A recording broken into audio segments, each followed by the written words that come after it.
नमस्कार सभी प्रतियोगी छात्र छात्राओं का अपने यूट्यूब चैनल आई के हिंदी टारगेट में एक बार फिर स्वागत है।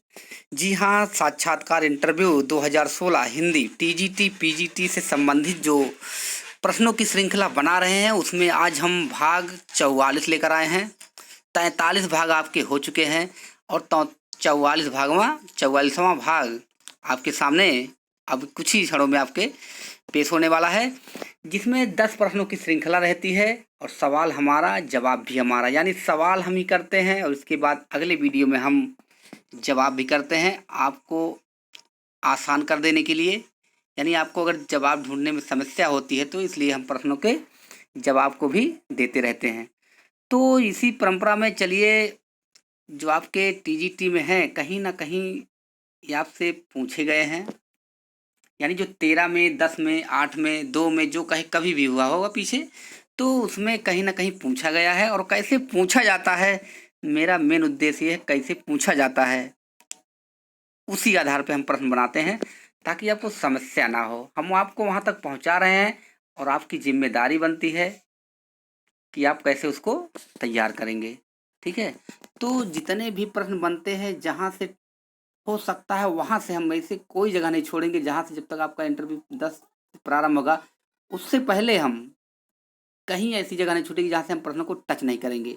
तो सभी प्रश्नों को हम टच करेंगे। कैसे क्या करना है, तो अब देखिए, आज यानी 14 अक्टूबर है, अभी आपके पास 15 10 25 यानी 17, इसमें आपका 17 दिन है, 31 का महीना है, बाकी 9 दिन उसमें, यानी आपका मान चलिए 26 दिन अभी भी आपका 36 दिन अभी भी आपका बाकी है। तो घबराने की जरूरत नहीं है, आपके पास बहुत समय है। 36 दिन नहीं 26 दिन बाकी है, यानी 16 दिन इसमें, 10 दिन उसमें, 9 दिन, तो 26 दिन बाकी है।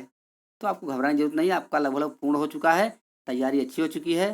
तो चलिए देखते हैं कौन कौन से प्रश्न रखे गए हैं। जी हाँ, पहला प्रश्न आपके सामने आ चुका है। आदिकाल का मेघदूत किस रचना को कहा जाता है, यानी आदिकाल का मेघदूत किस रचना को कहा जाता है। तो सब लोग जान रहे हैं, जो नहीं जान रहे हैं वो भी जान ले, जो जान रहे हैं एक बार फिर से जान ले। तो कहा जाता है संदेश राशक को, संदेश राशक। ये है किसका, ये भी जान लीजिए। ये है अब्दुल रहमान। इनका एक नाम और मिलता है अपभ्रंश भाषा में, जो है अद्धमाड़। ये आपको जानते रहेगा कि अब्दुल रहमान का दूसरा नाम क्या है, अद्धमाड़। तो आपको घबराने की जरूरत नहीं है, आसानी से आप कर लेंगे। ठीक है, ये विरह काव्य है। कैसा काव्य है, ये भी विरह काव्य है, और जो मेघदूत था वो भी विरह काव्य था, इसलिए आधुनिक काल का ये मेघदूत कहा जाता है। दूसरा प्रश्न क्या था, आखिरी कलाम पुस्तक जायसी ने किस शासक के शासन काल में लिखी है। तो ये शासक जो हैं बाबर, किसके, बाबर के शासन काल में लिखी गई है। इसमें और किसका वर्णन है, कयामत का भी वर्णन है। कयामत का मतलब आप समझ रहे हैं, कयामत का मतलब होता है प्रलय। इसका वर्णन अगर कयामत नहीं मिलता है तो प्रलय बता सकते हैं, प्रलय कहिए या कयामत कहिए, कयामत जब आपका है अरबी शब्द है। ठीक है, तो किसका वर्णन है, प्रलय का वर्णन है। जायसी की रचना है आखिरी कलाम, पद्मावत, अखरावत, कन्हावत, कहरनामा, मसलनामा, चित्ररेखा इत्यादि इत्यादि रचनाएं इनकी हैं, सूफी काव्य हैं। तीसरा है शब्दार्थो सहितो काव्यम किस कवि का लक्षण ग्रंथ है या लक्षण है। तो ये आपके हैं भामा जी हैं। किसका है, भामा ने कहा शब्दार्थो सहितो काव्यम, यानी शब्द और अर्थ से क्या होता है, साहित्य में काव्य होता है। अब देखिए, भामा जो थे 6ठी शताब्दी के हैं, इनके बारे में थोड़ा जान लीजिए। किस सदी के, 6ठी शताब्दी के हैं। और भामा ही क्या है, अलंकारवाद के प्रवर्तक हैं। ठीक है, रस संप्रदाय यानी अलंकार संप्रदाय के प्रवर्तक भी माने जाते हैं। 6वीं शताब्दी अलंकार संप्रदाय के प्रवर्तक। ठीक है, काव्य अलंकार इनकी रचना है। चौथा, हिंदी की प्रथम आत्मकथा महिला लेखिका कौन है। तो कुछ लोग मन्नू भंडारी बताए हैं, तो वो क्या नाम है, बंग महिला, वो हिंदी की प्रथम महिला हैं, तो बंग महिला हैं। ये आपके हैं जानकी देवी बजाज, जानकी देवी बजाज। ये इनकी आत्मकथा नाम मेरी जीवन यात्रा, जो 1956 में आई। पांचवा, पौमचरियों के बारे में कुछ बताइए। तो पौमचरियों के बारे में अगर पूछा जाए आपसे, इंटरव्यू में जब जाएंगे तो वहाँ पूछ सकते हैं, पौमचरियों के बारे में कुछ बताइए, रामचरितमानस के बारे में कुछ बताइए, ठीक है, सूरसागर के बारे में बताइए, परिप्रवास के बारे में बताइए। तो आपको बताना है पौमचरियों के बारे में जब बताएं तो सबसे पहले कहेंगे पौमचरियों जो है ये अपभ्रंश भाषा में लिखा गया है। इसके लेखक जो हैं स्वयंभू हैं, ठीक है, जिसको अपभ्रंश का वाल्मीकि कहा जाता है, अपभ्रंश का व्यास कहा जाता है। इसमें पौमचरियों क्या है, अपूर्ण रह गया था। पौमचरियों को पूरा करिए इनके पुत्र त्रिभुवन ने पूरा किया। किसने पूरा किया? त्रिभुवन ने पूरा किया। इसमें 3 खंड हैं। कितने खंड? 3 खंड हैं और ये 83 सर्ग हैं। ये भी जानते रहिएगा, 83 सर्ग हैं, 3 खंड हैं। और सबसे बड़ी बात, जो पौम है, पौमचरियों का दूसरा नाम क्या है? रामचरित। रामचरित यानी इसमें किसका वर्णन है? राम के जीवन का वर्णन है। तो इतना बता देंगे तो आपका काम हो जाएगा। छठा है यायावर किसे कहते हैं? यायावर किसे कहते हैं? तो यायावर जो एक स्थान पर क्या है, एक स्थान पर टिककर ना रहता हो, उसी को यायावर कहते हैं, घुमक्कड़ जिसको बोलते हैं। तो आप लोग जानते हैं घुमक्कड़ तरई में 3 लोग आते हैं, नागार्जुन, अज्ञे और राहुल सांकृत्यायन, वो सब यायावर ही थे, यानी जो एक स्थान पर टिककर ना रहे। 7वां है गीता में कितने श्लोक हैं और किसने कितना कहा है? ठीक, तो गीता में देख लीजिए 700 श्लोक हैं और किसने कितना कहा है तो ये भी जानिए। एक कहे हैं धृतराष्ट्र ने कहा है, धृतराष्ट्र ने कहा है, और इसके बाद 42 संजय ने कहा है, और 42 दूना कितना होता है? 84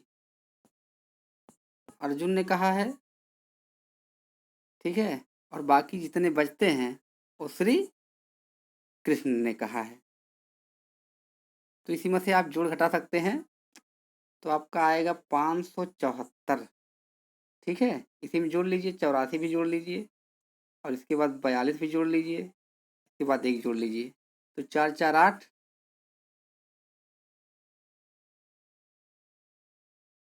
तो यहाँ 573 में करिए, 4 3 7, 7 3 10, 10 के शून्य हो जाएगा आपका, 8 7 15, 15 4 19, 1 20 के शून्य हो जाएगा, और इसके बाद यहाँ बचेगा 5 2 7, यानी आपके 700 हो जाएंगे। 1 42 84 और 700 वो 573, ठीक। 8वां है विराम का अर्थ क्या होता है बताइए। तो विराम का अर्थ होता है रुकना या ठहरना। रुकना या ठहरना होता है, विराम का अर्थ ही होता है। जब विराम जहाँ लग जाता है वहाँ कुछ देर रुका या ठहरा जाता है, जिसका नाम ही है पूर्ण विराम अगर लगा रहता तो क्या, पूरी तरह से ठहरना। अल्प विराम कुछ देर ठहरना। तो इसी तरह से सब विराम का अपना कुछ ना कुछ महत्व है। 9 है रूपक के कितने भेद होते हैं बताइए। तो रूपक के 10 भेद होते हैं, और इसी वक्त हम बता दे रहे हैं उपरूपक। तो उपरूपक 18 होते हैं और रूपक 10 होते हैं। ये अंतिम प्रश्न था, सबसे आसान प्रश्न था, आप लोग जान रहे हैं सबको, इसलिए हम उसमें रखे हैं ताकि किसी के दिमाग में अगर कुछ ना चल रहा हो तो ये पूरी तरह से चला के जाए देख ले। इलाहाबाद को वर्तमान में किस नाम से जान, सब जान रहे हैं, प्रयागराज। किस नाम से? प्रयागराज। लेकिन कुछ लोग अभी ऐसे भी हैं बहुत, जो एकदम समझ लीजिए, अब चाहे वो मजाक कर रहे हो चाहे वैसे, लेकिन इंटरव्यू में पूछा गया कि अच्छा बताइए कि कि अपने यहाँ के प्रधानमंत्री कौन हैं? तो बताते हैं कि आदित्यनाथ योगी। तो ये यहाँ थोड़ा डिफरेंस हो जाता है, ठीक है। जानकारी नहीं बताइए, ये सब जानकारी थोड़ी थोड़ी बात रखनी चाहिए कि मुख्यमंत्री कौन है, प्रधानमंत्री कौन है, राज्यपाल कौन है, ठीक है। अपने क्षेत्र के, जहाँ अपने जिले के डीएम कौन है, तहसीलदार कौन है, आपके लेखपाल कौन है, सेक्रेटरी कौन है, आपके प्रधान कौन है। प्रधान को तो नहीं भूलेंगे, हम समझ रहे हैं। तो ये सब आपको याद कर लेना चाहिए, ठीक है। ताकि वहाँ आपसे पूछने नहीं आएंगे, लेकिन आपके अगर पूछ ले आपके प्रधान कौन है तो पूछने नहीं आएंगे। अगर वहाँ आपको सोचना नहीं है, कोई भी नाम आप फटाक से बता दीजिए, कुछ भी बता दीजिए, वहाँ से वो नहीं फोर व्हीलर से आपके घर आएंगे, अच्छा पता करें कि सही प्रधान है दूसरे प्रधान है। वो आपकी क्या देखते हैं, वर्तमान स्थिति देखते हैं कि आप कितने जल्दी मतलब इसको उत्तर देते हैं। पता लगे पूछे कि आपके प्रधान कौन है, अब आप कुछ देर सर पे हाथ रख के अब सोच रहे हैं कि यही नाम है कि दूसरा नाम था, जो सब बुलाते हैं वही नाम है। तो ऐसी कुछ बात नहीं, बोल दीजिए कुछ भी, ठीक है। रमेश, दिनेश, महेश कुछ भी बोल देंगे तो आप जान जाएंगे, हाँ वो जान रहे हैं नाम, ठीक है। तो बस इसीलिए आपको एकदम वहाँ वर्तमान स्थिति में बने रहना है। चलिए देखते हैं अब आज का सवाल। जितनी बातें बताई जा रही हैं उसको ध्यान में रखिए, आपका इंटरव्यू एकदम अच्छा जाएगा, बिल्कुल डरने की ज़रूरत नहीं है। तो हम आपको कई बार बताए हैं, एकदम समझ लीजिए कि जो कुछ है हम ही हैं, एकदम बस यही मन में रखे रहिए। चलिए पहला सवाल, राम के बाल रूप की झांकी किस ग्रंथ में सर्वाधिक दिखाई देती है? जी हाँ, राम के बाल रूप की। बाल रूप का मतलब समझ रहे हैं आप लोग ना, बाल, बाल का मतलब जब छोटे थे। रूप की झांकी किस ग्रंथ में सर्वाधिक दिखाई देती है, ये बताना आपको है। दूसरा है, उपमा के कितने अंग होते हैं, बताइए। जो उपमा है उसके कितने अंग होते हैं और कौन कौन होते हैं वो भी लिख के बताना होगा। कहाँ बताना होगा? कमेंट बॉक्स में लिखकर।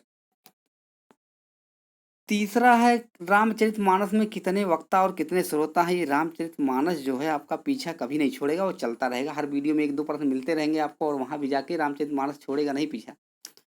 तो रामचरितमानस में कितने वक्ता और कितने श्रोता हैं तो आपको बताना होगा। जितने होंगे सबका श्रोता वक्ता का नाम लिख के अवश्य बताना होगा। अवधी बोली को बनौघी क्यों कहा जाता है? ये देखिए, आपसे इसे पूछेंगे, अवधी बोली को क्या कहा जाता है? बनौघी। क्यों कहा जाता है ये तो आप ही लोग बताएंगे। छठा है, अपभ्रंश एवं राजस्थानी भाषा के योग से कौन सी भाषा बनती है? देखो यहाँ, ये सही है। अपभ्रंश एवं राजस्थानी भाषा के योग से कौन सी भाषा बनती है? यानी अपभ्रंश और राजस्थानी के योग से कौन सी भाषा बनती है? सातवां है, मॉरीशस का प्रेमचंद किसे कहा जाता है? जी हाँ, इसको एकदम ध्यान से देख लीजिए। कोई ऐसे कवि हैं जो मॉरीशस के प्रेमचंद कहे जाते हैं, तो ये बताना होगा। ये मॉरीशस के कवि हैं, तो मॉरीशस का प्रेमचंद किसे कहा जाता है?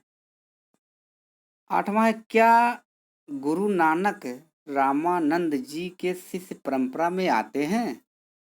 इस तरह से आपसे पूछा जाएगा, तो आपको जो बताना होगा कमेंट बॉक्स में लिखकर बताइएगा। क्या गुरु नानक रामानंद जी के शिष्य परंपरा में आते हैं? ठीक है। प्रश्न 9, नई राष्ट्रीय शिक्षा नीति 2020 में कौन सी भाषा को कक्षा 5 तक खत्म कर दिया गया है? जी हाँ, नई राष्ट्रीय शिक्षा नीति 2020 में कौन सी भाषा को कक्षा 5 तक खत्म कर दिया गया है? तो ये देख लीजिए, एकदम आपके नई शिक्षा नीति से कुछ ना कुछ पूछा जाएगा। तो कक्षा 5 तक कौन सी भाषा को खत्म कर दिया गया है? अब आज का अंतिम और 10वां प्रश्न। 10वां देखिए क्या प्रश्न है, ये भी राष्ट्रीय शिक्षा नीति से है। तो कहा गया है, नई राष्ट्रीय शिक्षा नीति 2020 के अनुसार 5वीं कक्षा तक की शिक्षा किस भाषा में होगी? ये जो निर्णय बनाया गया है, नई राष्ट्रीय शिक्षा नीति 2020 के अनुसार 5वीं कक्षा तक की शिक्षा किस भाषा में होगी? ये दो प्रश्न आपके जो रखे गए हैं, कहीं ना कहीं आपसे पूछा जाएगा। तो 10 तारीख से आपका इंटरव्यू है, आप एकदम लगे रहिए, एकदम आपका इंटरव्यू अच्छा जाएगा और आपका सिलेक्शन पक्का होगा। कई वैकेंसियाँ हो चुकी हैं, तो आपको एकदम डरने की ज़रूरत नहीं। आपका एक सीट समझ लीजिए रिजर्व हो चुका है। बस इंतज़ार है किसका? इंटरव्यू हो, इसके बाद आपका लिस्ट में नाम आ जाए, और लिस्ट में नाम अवश्य आएगा। हमको लिस्ट में नाम आना चाहिए, एकदम ऊपर हो या बीच में हो या नीचे हो, लेकिन लिस्ट में नाम आना चाहिए। तो चलिए आज के लिए इतना ही, फिर मिलते हैं हम इसी तरह से अगले वीडियो में। मिलते रहेंगे हमेशा अगले वीडियो में, जब तक आपका इंटरव्यू समाप्त नहीं हो जाता है। तो चलिए धन्यवाद, नमस्कार।